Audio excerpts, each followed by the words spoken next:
ನಮ್ಮ ದೇವರು ಕರ್ತನಾದ ಯೇಸು ಕ್ರಿಸ್ತನ ನಾಮದಲ್ಲಿ ಅನುದಿನದ ಆಹಾರ ಪ್ರಿಯರಿಗೆ ಪ್ರೀತಿಯ ಶುಭಾಶಯಗಳು. 2025 ಫೆಬ್ರವರಿ ತಿಂಗಳ 3ನೇ ತಾರೀಕಿನ ಸೋಮವಾರದ ದೇವರ ವಾಕ್ಯವು ರಾಜನ ಭವ್ಯವಾದ ಕೂಗು. ಆತನು ಯಾಕೋಬನಲ್ಲಿ ಅಧರ್ಮವನ್ನು ಗಮನಿಸಿಲ್ಲ, ಇಸ್ರೇಲಿನಲ್ಲಿ ದುಷ್ಟತನವನ್ನು ನೋಡಿಲ್ಲ. ಆತನ ದೇವರಾದ ಕರ್ತನು ಆತನೊಂದಿಗಿದ್ದಾನೆ ಮತ್ತು ರಾಜನ ಕೂಗು ಅವರ ಮಧ್ಯದಲ್ಲಿದೆ. ಸಂಖ್ಯೆಗಳು 23-21. ದೇವರ ಮಕ್ಕಳಾಗಿ ನಾವು ರಾಜರ ಮಹಿಮೆಯನ್ನು ಹೊತ್ತಿದ್ದೇವೆ, ಏಕೆಂದರೆ ರಾಜರ ರಾಜ ಮತ್ತು ಪ್ರಭುಗಳ ಕರ್ತನು ನಮ್ಮಲ್ಲಿ ವಾಸಿಸುತ್ತಾನೆ. ಈ ದೈವಿಕ ಉಪಸ್ಥಿತಿಯು ನಮ್ಮನ್ನು ಸಂತೋಷ, ಉತ್ಸಾಹ ಮತ್ತು ಹರ್ಷದಿಂದ ತುಂಬುತ್ತದೆ. ಕರ್ತನು ತನ್ನ ಅನಂತ ಕೃಪೆಯಲ್ಲಿ ನಮ್ಮಲ್ಲಿ ಪ್ರತಿಯೊಬ್ಬರೊಳಗೆ ವಾಸಿಸಲು ಆರಿಸಿಕೊಂಡಿದ್ದಾನೆ.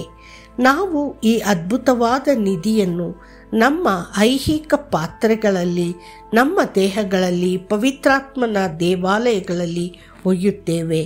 ದೈವಿಕ ದೇವರು ನಮ್ಮ ನಡುವೆ ತನ್ನ ವಾಸಸ್ಥಾನವನ್ನು ಮಾಡಿದ್ದಾನೆ ಮತ್ತು ಅವನ ವಿಜಯಶಾಲಿ ಮಹಿಮೆ ನಮ್ಮಲ್ಲಿ ನೆಲೆಸಿದೆ.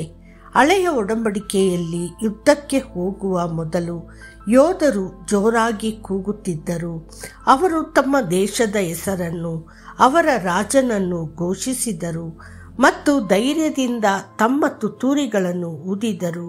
ಈ ವಿಜಯೋತ್ಸವದ ಕೂಗು ಅವರಲ್ಲಿ ಧೈರ್ಯವನ್ನು ಹುಟ್ಟುಹಾಕಿತು, ಯುದ್ಧವನ್ನು ಗೆಲ್ಲುವ ಅವರ ಸಂಕಲ್ಪವನ್ನು ಬಲಪಡಿಸಿತು.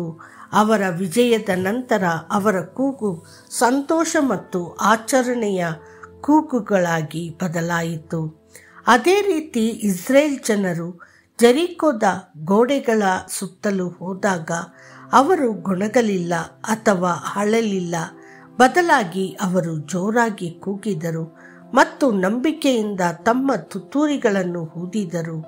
ಅವರ ವಿಜಯೋತ್ಸವದ ಕೂಗು ಗೋಡೆಗಳು ಕುಸಿಯಲು ಮತ್ತು ಕಬ್ಬಿಣದ ಸರಳುಗಳು ಮುರಿಯಲು ಕಾರಣವಾಯಿತು. ಅವರ ವಿಜಯೋತ್ಸವದ ಮತ್ತು ನಮ್ಮ ರಹಸ್ಯವೇನೆಂದರೆ ಯಾವಾಗಲೂ ಕರ್ತನಲ್ಲಿ ಸಂತೋಷಪಡುವುದು.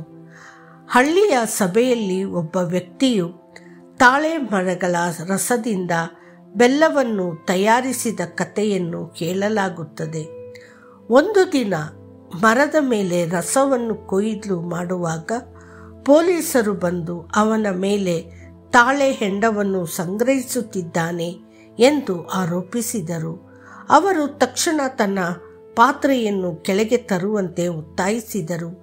ಗಾಬರಿಗೊಳ್ಳುವ ಬದಲು ಆ ವ್ಯಕ್ತಿ ಮರದ ತುದಿಯಿಂದ ಹಲ್ಲೆಲೂಯಾ ಎಂದು ಕೂಗಿದನು.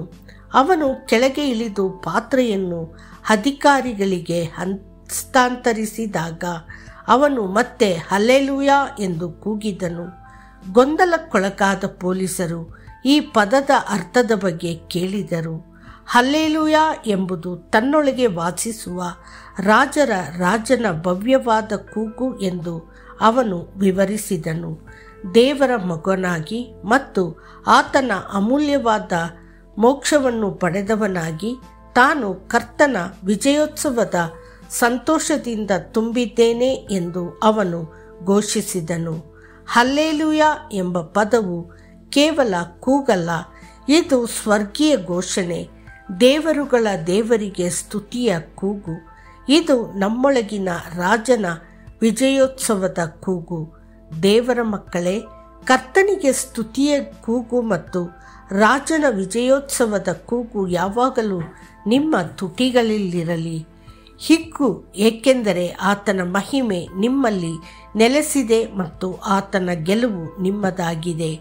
ಮತ್ತಷ್ಟು ಹೆಚ್ಚಿನ ಧ್ಯಾನಕ್ಕಾಗಿ ಆದರೆ ನಿನ್ನಲ್ಲಿ ಭರವಸೆವಿಡುವವರೆಲ್ಲರೂ ಸಂತೋಷಪಡಲಿ, ಅವರು ಯಾವಾಗಲೂ ಸಂತೋಷದಿಂದ ಕೂಗಲಿ, ಏಕೆಂದರೆ ನೀನು ಅವರನ್ನು ರಕ್ಷಿಸುತ್ತೀಯ. ನಿನ್ನ ಹೆಸರನ್ನು ಪ್ರೀತಿಸುವವರು ಸಹ ನಿನ್ನಲ್ಲಿ ಸಂತೋಷಪಡಲಿ. ಓ ಕರ್ತನೇ, ನೀನು ನೀತಿವಂತರನ್ನು ಆಶೀರ್ವದಿಸುವೆ, ಗುರಾಣಿಯಂತೆ ನೀನು ಅವನನ್ನು ಅನುಗ್ರಹದಿಂದ ಸುತ್ತುವರೆದಿರುವೆ. ಕೀರ್ತನೆಗಳು 5:11 ಮತ್ತು 12. ಕರ್ತನು ನಿಮ್ಮನ್ನು ಆಶೀರ್ವದಿಸಲಿ. ಆಮೇನ್.